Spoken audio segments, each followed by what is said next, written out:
Welcome, gentle listener. I am Baldermort, your faithful servant, and I wish to introduce you to the forces, factions, and war gear of the Warhammer 40k universe, the grim darkness of the far future.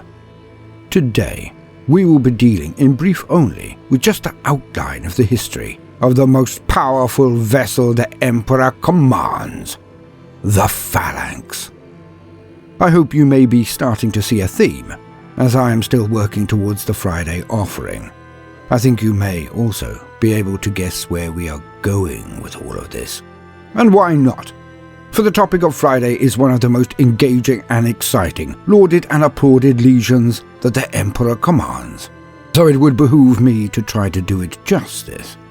I hope you will join me then. But now, for the very basics, let us lean on existing wisdom. To quote, Phalanx.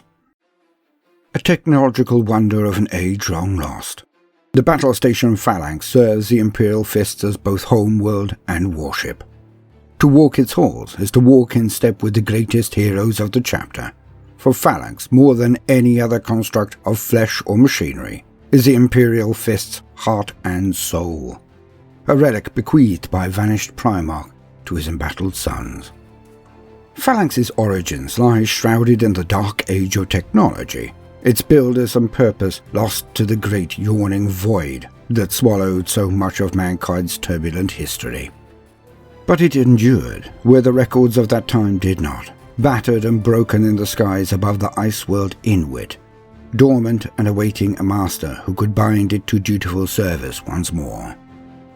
Phalanx found that master in Rogel Dawn, under whose exacting gaze the mighty battle station was restored to function. It was the labor of many arduous years, for many of Phalanx's systems baffled even the most adept of Inwit's tech savants. Nonetheless, by the time the Emperor arrived on Inwit in search of his lost son, Phalanx's firepower dwarfed that of entire fleets, and its armored hide was thought proof against even the fury of a dying star. Thus did Rogel Dawn first greet his father, from the bridge of a war vessel whose girth rivaled that of a small moon. Its foredeck crowded by battle cruisers, while fighter craft untold billowed from its hangar bays. Yet Phalanx was not Dawn's challenge to the Emperor, but his gift.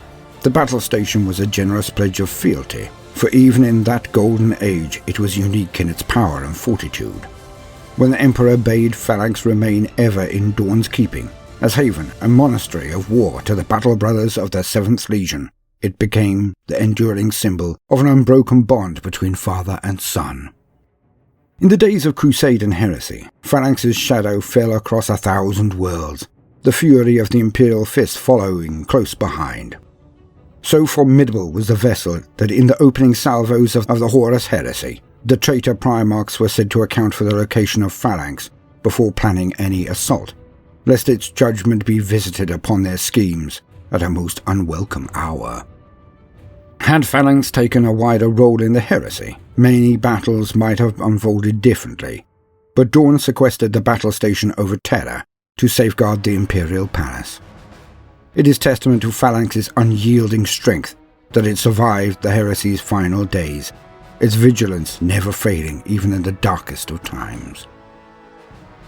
Sanctum and Shrine. In the millennia since the Horus heresy, Phalanx has continued to serve as the Imperial Fist's fortress monastery, acting as a crucial base for their fleet-borne operations. Though Terra is officially recorded as the chapter's homeworld, to the Imperial Fists this is true only whilst Phalanx lies in orbit above that most blessed of planets. Whether recruits are tithed from Terra, the Jovian moons, Inwit, Pharos, Necromunda, or any of a score of other worlds, it is to Phalanx that they are brought, no matter where in the galaxy the space station is to be found, there to undertake the next phase of selection and training in the Halls Martialis. So vast is Phalanx that entire decks are given over to training fields designed to test aspirants to their very limits, each specially developed to represent every kind of combat environment the Imperial Fists can expect to encounter. These rigorous training cycles assess thousands of inductees, though just handfuls will prove themselves worthy of Rogel Dawn's gene seed and legacy. Of those that remain, Perhaps half survive to earn the lesser honour of induction into Phalanx's Auric Auxilia, a standing body of troops tasked with the station's defence, or else serve as feudal overseers and proctors on the tithed worlds. Even the dead serve, in their way, their matter compressed to super-dense specks around which the ordnance for Phalanx's punishing macro-cans is crafted. Phalanx is a world unto itself, crewed by millions of souls, and accompanied by a fleet of a size and splendour otherwise unseen since the times of the Great Crusade. Within its battle-scarred shell lie dusty passageways untrod for many generations, and halls that yet echo with the stentorian decrees of warriors long dead. Even those reaches well travelled by shuttlecraft, gravtrain or unflagging stride seem full of old ghosts and ever-watchful eyes. It is as if Dawn himself is still present, judging the deeds of those who follow in his footsteps. The battle station is a stronghold such as only the sons of Dawn could design, thick with emplacements, bastions and entire fortresses of unsleeping watch. Slinking aboard unheeded is possible only through great trickery, and afterwards an intruder will find death in every hallway.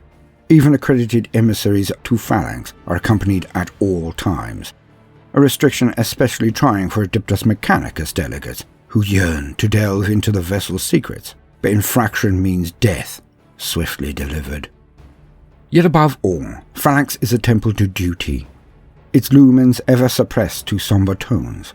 Every wall is adorned with reminders of battles won and lost, telling of glorious heroics and iniquities beyond forgiveness. No workmanlike, clinical hulk is Phalanx.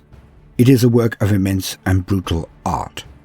Ornate murals and bas-reliefs decorate its passageways commemorating victories on Terra, Ascanissa and Consus Drift, Maladrax and 1,000 others. Kilometres-long halls with floors of polished marble are filled with trophies innumerable, the last remnants of races and empires utterly lost to memory after they were conquered by the Imperial fists.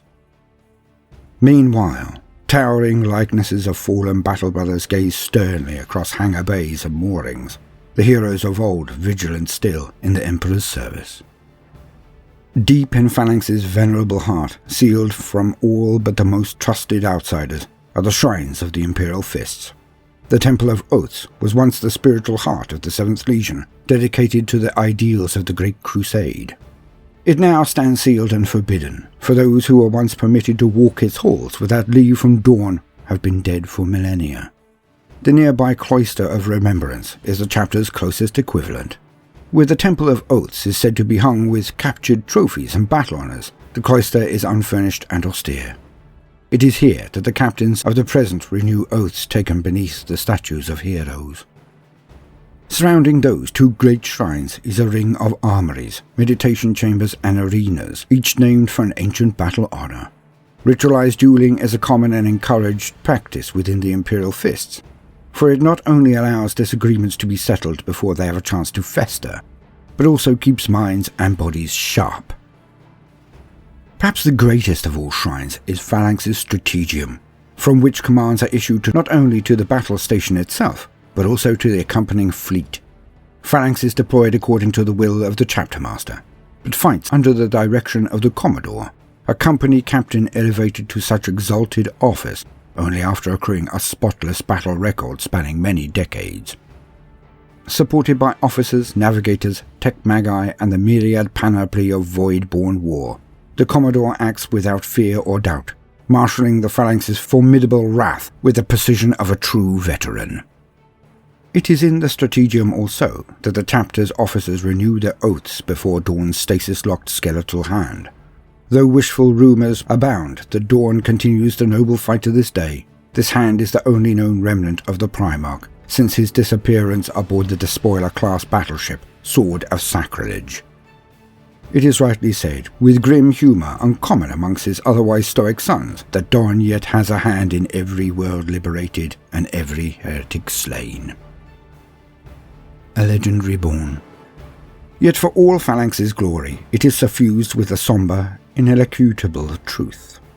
Millennia of constant warfare have taken a high toll. Despite unceasing effort, more of the mighty vessel systems fail each year. and the skill required to repair them has long passed out of living memory. By the close of the 41st millennium, Phalanx functioned at a bare tenth of its former glory. It but seldom bestrode the stars as a colossus of war, and its venerable engines were coaxed to life only in the most dire need. Once home to a legion over 100,000 strong, with millions of serfs, menials and attendants, many of its vast halls and barracks are now abandoned, not needed by the much smaller chapter that carries the legion's name. Worse yet, during a fateful battle above doomed Cadia during Abaddon the Despoiler's 13th Black Crusade, Phalanx bore the wrathful brunt of not only the arch-traitor's Black Fleet, but also an entire Blackstone fortress. Phalanx emerged victorious, but thereafter lingered long in Terran orbit, where its wounds were tended on the orders of Reboot Guilliman himself. The Primarch Reborn determined that his son's legendary vessel would once again ply the stars in the Emperor's name, cleansing the galaxy of his foes. In an act of rare solidarity, Custodes of the Shadowkeeper's shield host opened one of their dark cells and presented Vaughn Hagen, the Imperial Fist chapter master, with secret technology that had been hidden deep within their vaults. They claimed that it would perhaps give the Sons of Dawn a chance to restore their spiritual home and flagship to at least some of its former glory. Embracing this gift graciously, the Imperial Fist immediately put this technology to work, with staggering results. Once the repairs were completed, Phalanx operated at a level not seen in countless years. Normally dispassionate Imperial Fists gazed in wonder at chambers that had been forgotten, as cannons that had long been dormant hummed into life. Some openly speculated about the possibility of an ulterior motive behind the Adeptus Custodes' aid. Captain Lysander insisted the security vetting protocols be redoubled throughout the ship's crews and systems, lest spying eyes had been left amongst them. Regardless, the battle station is born anew, outshining any Imperial vessel, and now traverses the stars ready to strike down the enemies of the Imperium once more. End quote. Ah, the Phalanx, a titanic beast of a vessel, touted to be from the dark age of technology. But is this true? I feel personally that it must have been the end of that age, or intensely early, for if its origins were from the peak of that era, when humanity was still logical and did not bow to superstition and fear, hate or horror, then its armaments would be almost unfathomable in their scope and power.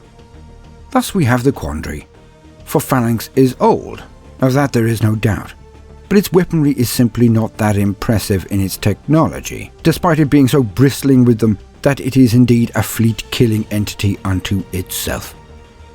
Perhaps the tech savants have only managed to gain a tiny fraction of its power, but I feel this may not be the case, for if it did contain weaponry of that age, then it would be unchallengeable in space, and would easily be the match or superior to an Eldar craft world and all of its attending fleets. From the dark age of technology, wonders and terrors abound, far beyond the concept of humanity either today or in the grim darkness of the even further future. Weapons that could create black holes, shift targets into a time stream where they would be overlapping with their present position and rent asunder on the quantum level, because coexisting with itself in exactly the same space being a physical impossibility. So the destructive levels of these weapons were horrific. So we either have a huge vessel that could have been designed for the war against the artificial, or abominable in Warhammer, intelligences, AI, and that the weapon systems on the Phalanx are simply not repairable, yet exist. But why then would the Emperor himself not see to their reinstatement upon his arrival? Or we are dealing with a vast ship so ancient it hails from the early period of the Age of Technology, or one that was created at the end of that period, with technology far in excess of the present or even Crusade-era Imperium, yet armed with weapons that are scant more effective than those in the line vessels of the Imperial Navy. But this is what Warhammer is all about. Some decry the lack of exactitude in many plotlines, chronologies and details, but I feel it is this vagueness, this space, that allows and almost goads the enthusiast to get involved, to write their own takes, their own tales, as I do, to create that chapter that could well have gene seed from the missing legions or the traitor ones. It is in these vagaries that we are permitted to add our own touch to the world in which we spend so much time. And that, the clarion call to create not only magnificent works of art, perfectly painted miniatures or dioramas, but also to let your wings spread wide and create stories of valor and defeat, heady highs and terrible lows. For me, that is one of the most endearing features of this hobby. Creativity and expression in all of its myriad forms. And long may that reign. I have been Baldermort, your faithful servant. I will leave you now, but hope you can guess where this is all leading, who we are covering, and when it will happen. Wish me luck. I will most certainly need it for this big chungus of a topic, as the kids all say these days. Now, no matter what you do today, do try to make some time for fun. Toodaloo.